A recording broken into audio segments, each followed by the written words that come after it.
Okay, അപ്പോൾ ഇന്ന് നമ്മൾ ഡിസ്കസ് ചെയ്യുന്നത് ഹിസ്റ്ററിയിലെ സെക്കൻഡ് പാർട്ടാണ്. അപ്പോൾ ഇന്ന് നമ്മൾ ഡിസ്കസ് ചെയ്യുന്ന ലെസൻ്റെ പേര് ക്ലാസ് 6-ലെ chapter number 1 what where how and when.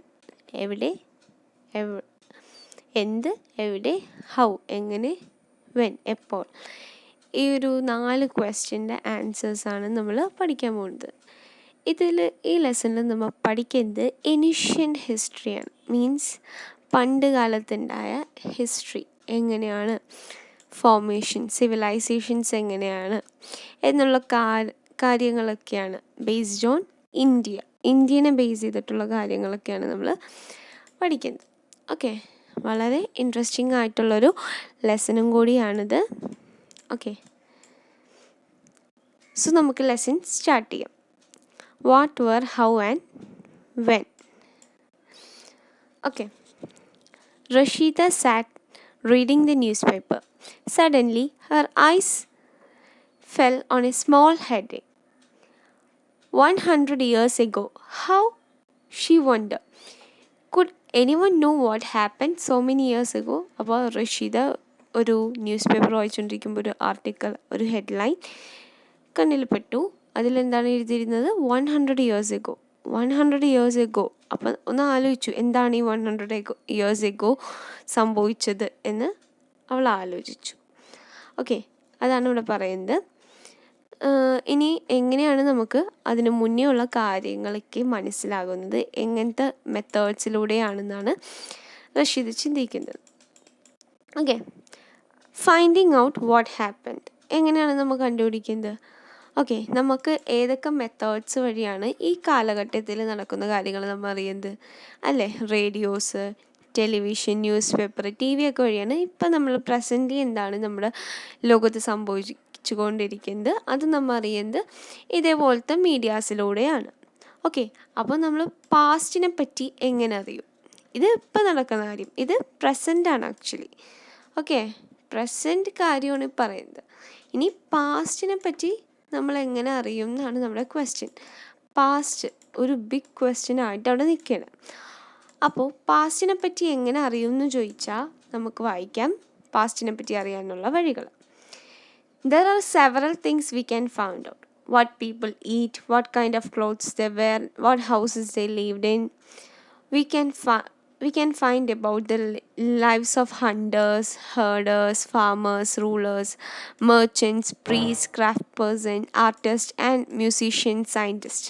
We can also find out about the games the children played, the stories they heard, the plays they saw, the songs they sang. അപ്പോൾ ഇതൊക്കെയാണ് നമുക്ക് പാസ്റ്റിനെ പറ്റി അറിയുന്നത്. എന്ത് ഭക്ഷണമാണ് അവർ കഴിച്ചത്, എന്ത് ടൈപ്പ് ഓഫ് ഡ്രസ്സാണ് അവർ ധരിച്ചത്, എന്ത് ടൈപ്പ് ഓഫ് ഹൗസിലാണ് അവർ ജീവിച്ചത്, അതുപോലെ തന്നെ ഹണ്ടേഴ്സ് എങ്ങനെ ജീവിച്ചത്, ഹേർഡേഴ്സ് എങ്ങനെയാണ്, റൂളേഴ്സ് എങ്ങനെയായിരുന്നു, മെർച്ചൻറ്റ്, പ്രീസ്റ്റ്, സയൻറ്റിസ്റ്റ്, അതുപോലെയുള്ള ആളുകളൊക്കെ.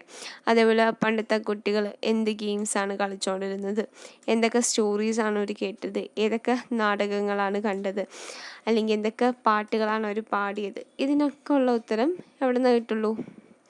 നമ്മൾ പാസ്റ്റ് പഠിച്ചെങ്കിൽ മാത്രമേ കിട്ടുള്ളൂ. Okay,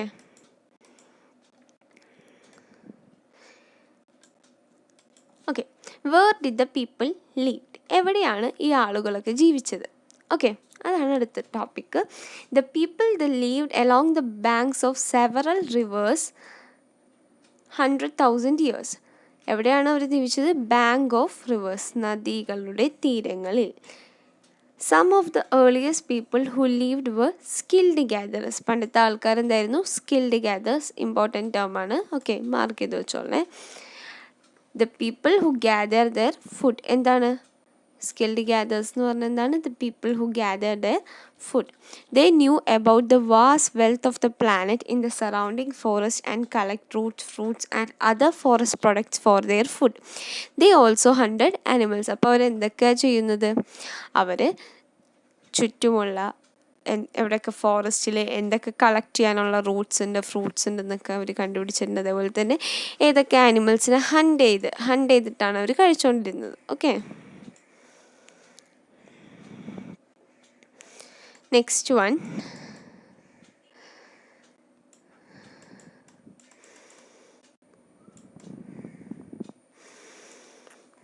found out the Suleiman and Kirtar hills.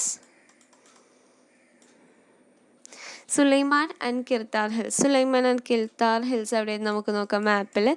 Suleiman and Kirtar hills വരുന്നത് ഓക്കെ ഈ ഒരു റീജിയനിലാണ്. സുലൈമാൻ ആൻഡ് കിർത്താർ ഹിൽസ് വരുന്നത് ഈ ഒരു ഏരിയയിലാണ്. കണ്ടോ, Suleiman, Kirtar and Suleiman range. Okay, Suleiman and Kirtar hills to the north west. ഏത് റീജിയനിലാണ്? നമ്മുടെ ഇന്ത്യ എടുക്കണമെങ്കിൽ നിങ്ങൾക്ക് മാപ്പ് ഇങ്ങനെ വരയ്ക്കണമെങ്കിൽ ഇത് north, south, east and here west. അപ്പോൾ നമ്മുടെ ഇന്ത്യ എന്ന് പറഞ്ഞത് ഈ ഒരു ഭാഗത്ത് ഇങ്ങനെ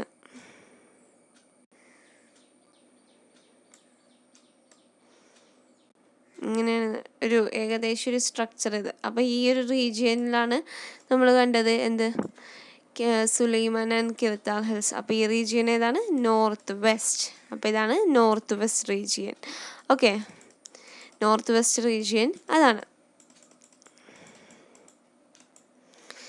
ഇനി some of the area that were women and men first began to grow crops such as wheat and barley about 8,000 years ago are located here. അപ്പോൾ ഈ ഏരിയാസിലാണ് പണ്ട് മനുഷ്യർ കൃഷി ചെയ്ത സ്ഥലങ്ങൾ. Men and women first grow ചെയ്തത് എന്തൊക്കെയാണ്? Wheat and barley. People also begin rearing animals. പശുക്കളെ റിയാൻ തുടങ്ങി. ഏതൊക്കെ ആനിമൽസിനാണ്? Sheep, got, cattles. അതുപോലെ തന്നെ ലീവ്ഡ് ഇൻ വില്ലേജസ്. കൂട്ടമായിട്ട് വില്ലേജസിലാണ് താമസിച്ചുകൊണ്ടിരുന്നത്. Locate the Garo hills in the north east. Garo hills എന്ന് പറഞ്ഞാൽ ഏത് സൈഡിലായിരിക്കും? നോർത്ത് ഈസ്റ്റ് എന്ന് പറഞ്ഞാൽ ഈ ഒരു ഈസ്റ്റേൺ സൈഡിലാണ്. ഇവിടെയാണ് ഗാരോ ഹിൽസ് വരുന്നത്. And Vidya's in the centre. Vidya's വരുന്നത് ഇവിടെ ഈ മാപ്പിൽ ഇവിടെ കാണാം. വിദ്യാസ് ഇതാണ് Sulaiman and കിർത്താർ, Vidya's and Garo hills. These are some of the areas were agriculture first started. കൃഷി, അഗ്രികൾച്ചർ ആദ്യമായിട്ട് നടന്ന കുറച്ച് ഏരിയാസാണ് ഇപ്പോൾ കാണിച്ചത്. ഓക്കെ, അഗ്രികൾച്ചർ ഫസ്റ്റ് ഡെവലപ്പ് ചെയ്ത കുറച്ച് സ്ഥലങ്ങളാണ് ഇപ്പോൾ നമ്മൾ കണ്ടത്. ഇനി the places where the rice was first grown in the north of Vindhyas. ആദ്യമായിട്ട് റൈസ് ഗ്രോ ചെയ്തത് എവിടെയാണ്? വിദ്യാസിൻ്റെ സൈഡിലാണ്, north of Vindhyas. The river Indus and its tributaries. River ഇൻഡസും അതിൻ്റെ ട്രിബ്യൂട്ടറീസ് എന്ന് പറഞ്ഞാൽ എന്താണ്? Tributaries are the smaller river that flow into a large river. ഒരു ബിഗ് റിവർ വരും, അത് സ്പ്ലിറ്റ് ചെയ്തിട്ട് പല പല റിവേഴ്സായിട്ട് മാറും. അതിനെ എന്ത് വിളിക്കുന്നത്? ട്രിബ്യൂട്ടറീസ്. ഈ റിവേഴ്സിനെയാണ് എന്ത് വിളിക്കുന്നത്? ട്രിബ്യൂട്ടറീസ് എന്ന് നമ്മൾ വിളിക്കുന്നത്. ഇനി about 4,700 years ago some of the earliest cities flourished on the bank of this rivers. അപ്പം 4,700 വർഷങ്ങൾക്ക് മുന്നേ കുറച്ച് സിറ്റികൾ ഈ റിവേഴ്സിൻ്റെ ബാങ്കിലാണ് ഫോം ചെയ്തത്. Later about 2,000 years ago cities developed. അതിനുശേഷം എന്ത് ചെയ്തു? Cities developed on the bank of river Ganga and its tributaries. അതിനുശേഷം ഗംഗയുടെ തീരങ്ങളിലും ഇതേപോലുള്ള സിറ്റീസ് ഡെവലപ്പ് ചെയ്ത് തുടങ്ങി. ഇനി locate Ganga and its tributary called Son. ഗംഗയുടെ ഒരു ട്രിബ്യൂട്ടറിയുടെ പേരാണ് സൺ എന്ന് പറയുന്നത്. Okay, in the ancient times the area around the river in the south of the Ganga was known as Magadha. Important ആയിട്ടുള്ള കാര്യമാണ് മഗധ. ഓക്കെ, മഗധ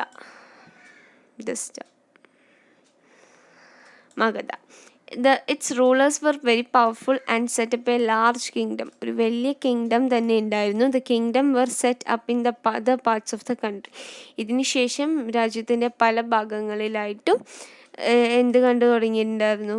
കിങ്ഡംസ് കണ്ടു തുടങ്ങിയിട്ടുണ്ടായിരുന്നു. അപ്പം നമുക്ക് ഇൻഡസ് ഇവിടെ കാണുന്നതാണ് ഇൻഡസ്.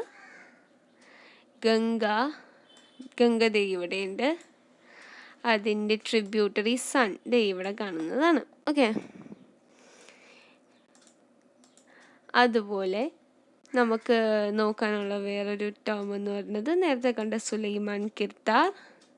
ഇൻഡസിൻ്റെ ട്രിബ്യൂട്ടറീസ് കണ്ടോ? ജഹലം, ചെനാബ്, രവി, ബീസ്, സത്ലജ്. ഇതൊക്കെ ഇൻഡസിൻ്റെ ട്രിബ്യൂട്ടറീസ് ആയിട്ടാണ് വരുന്നത്. അതേപോലെ ഗാരോ ഹിൽസ്, ഗംഗ ഒരു വലിയ റിവറാണ്. വിദ്യാസ് നമ്മൾ കണ്ടതാണ്. വിദ്യാസ്. മഗധ എന്ന് പറഞ്ഞാൽ എന്താണെന്ന് നമ്മൾ പറഞ്ഞത് സൗത്ത് ഓഫ് ദ ഏത് പ്ലേസ് ആണ് മഗധ എന്നവർ വിളിച്ചുകൊണ്ടിരുന്നത്?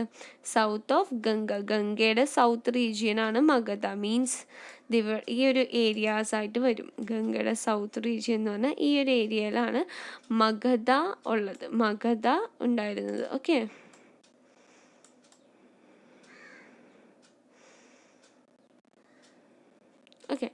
മഗധ ഈ ഒരു ഏരിയയിലായിരിക്കും ഉണ്ടായത്. സൗത്ത് ഓഫ് ഗംഗ എന്ന് പറഞ്ഞാൽ ആ ഒരു ഏരിയയാണ് വരുന്നത്. ഇനി അടുത്തത് നോക്കാം. Throughout the people traveled from one part of the subcontinent to another. Hills and high mountains including Himalayas, desert, rivers and sea made journey dangerous at times. അപ്പോൾ journey dangerous ആയിരുന്നു. എന്തുകൊണ്ടാണ്? But never impossible. So men and women moved around in search of livelihood. First പോയിൻ്റാണ് അവരെന്തിനാണ് travel ചെയ്ത് നടന്നത് എന്നുള്ളതിൻ്റെ first പോയിൻ്റാണ് search of livelihood. Okay, അടുത്ത കാര്യമാണ് also to escape from natural disasters like flood, drought, വരൾച്ച, അതേപോലെ തന്നെ ഫ്ലഡ്, വെള്ളപ്പൊക്കം, ഇതിലൊക്കെ നിന്ന് രക്ഷപ്പെടാൻ വേണ്ടിയിട്ട് sometimes mens marched armies conquering other lands, മറ്റ് സ്ഥലങ്ങൾ കീഴ്പ്പെടുത്താൻ മെർച്ചൻസ് ട്രാവൽഡ് എന്തിനാണ് with caravans or ships carrying valuables goods from one place to another. Valuable ആയിട്ടുള്ള ഗുഡ്സ് ഒരു സ്ഥലത്ത് നിന്ന് മറ്റേ സ്ഥലത്തോട്ട് കൊണ്ടുപോകും. അതേപോലെ റിലീജിയസ് ടീച്ചേഴ്സ് എന്തിനാണ് ട്രാവൽ ചെയ്തത്?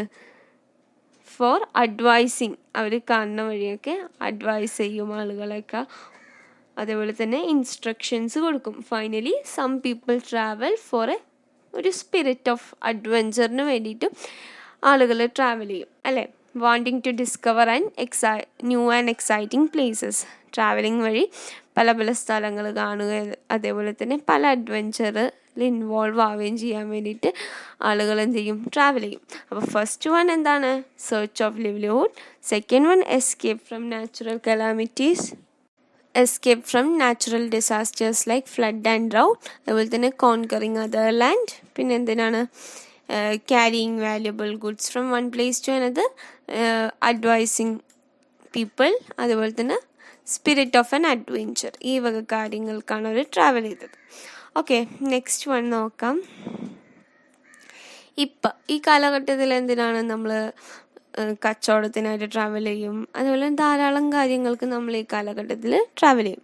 ഹിൽസ്, മൗണ്ടെയ്ൻസ് ആൻഡ് സീസ് form the natural frontier of the subcontinent. While it is very difficult to cross these frontiers, those who could and did scale the mountains, cross the sea. People from across the frontiers also came into the subcontinent and settled here. അപ്പോൾ നമ്മുടെ India നോക്കിക്കഴിഞ്ഞാൽ നോർത്തിൽ എന്താണ്? Mountains ആണ് അല്ലേ, high big mountains ആണ്. ഈ mountains നമുക്ക് എന്താണ്? ഒരു പ്രൊട്ടക്ഷനായിട്ടാണ് ബേസിക്കലി നമുക്ക് നിൽക്കുന്നത് അല്ലേ, മറ്റ് രാജ്യങ്ങളിൽ നിന്നും അതേപോലെ തന്നെ ക്ലൈമറ്റുകളിൽ നിന്നുള്ളൊരു പ്രൊട്ടക്ഷനാണ് നമ്മുടെ ഹിമാലയാസ് നമുക്ക് പ്രൊവൈഡ് ചെയ്യുന്നത്. അതുപോലെ തന്നെ ഈ മൗണ്ടെയ്ൻസിൻ്റെ അപ്പുറങ്ങളിൽ നിന്നും ആളുകൾ ഇങ്ങോട്ട് വന്നിട്ടുണ്ട്. എന്തിനു വേണ്ടിയിട്ട്? സെറ്റിൽമെൻറ്റ് ചെയ്യാൻ വേണ്ടിയിട്ട്. ഇവിടെ ധാരാളം സെറ്റിൽമെൻറ്റ്സും സംഭവിച്ചിട്ടുണ്ട് എന്നാണ് പറയുന്നത്. Okay, next one. These movement of people enriches our cultural traditions.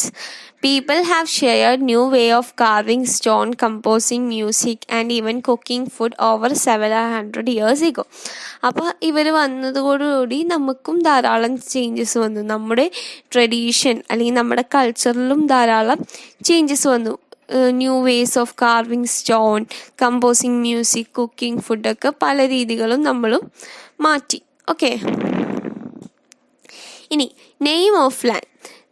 നമ്മുടെ ഇന്ത്യനെ നമുക്ക് രണ്ട് പേര് വിളിക്കും. ഫസ്റ്റ് നെയിമാണ് ഇന്ത്യ എന്നും വിളിക്കും, ഭാരത് എന്നും വിളിക്കും.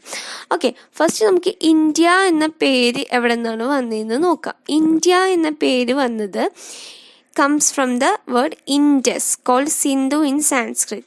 Indus എന്ന് പറയുന്ന വേർഡ് ഇൻഡസ് എന്ന് പറഞ്ഞാൽ സിന്ധുവിനെയാണ് ഇൻഡസ് എന്ന് വിളിക്കുന്നത് ഇൻ സാൻസ്ക്രിറ്റിൽ.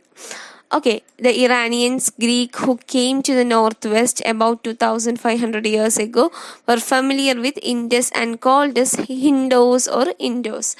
ഓക്കെ, അപ്പോൾ ഇറാനിയൻസും ഗ്രീക്സും ഏത് വഴി വന്നത്? നോർത്ത് ഈസ്റ്റ് വഴി, നോർത്ത് വെസ്റ്റ് റീജിയനിൽ കൂടി വന്ന ഇറാനിയൻസൊക്കെ നമ്മൾ എന്ത് വിളിച്ചുകൊണ്ടിരുന്നു? ഇൻഡോസ് ഓർ ഹിന്ദോസ് എന്നൊക്കെ വിളിച്ചുകൊണ്ടിരുന്നു. അപ്പോൾ അതുകൊണ്ട് നമുക്ക് അതിൽ നിന്നിട്ടാണ് ഇന്ത്യ എന്ന വേർഡ് ഉണ്ടായത്. Okay, India. ഇനി ഭാരത് എന്ന് പറയുന്ന name was use to group of people who lived in the north west who are mentioned in the Rigveda. ഋഗ്വേദയിൽ പറയുന്ന കുറച്ച് type of people, earlier composition of Sanskrit, അതിൽ പറയുന്നൊരു Rigveda who mentioned in the Rigveda. അതുവഴിയാണ് ഭാരത് എന്നുള്ള നെയിമും വന്നത്. ഓക്കെ, അപ്പോൾ നിങ്ങൾക്ക് വല്ല ഡൗട്ട് ഉണ്ടെങ്കിൽ കമൻറ്റ് ചെയ്യുക. So thank you.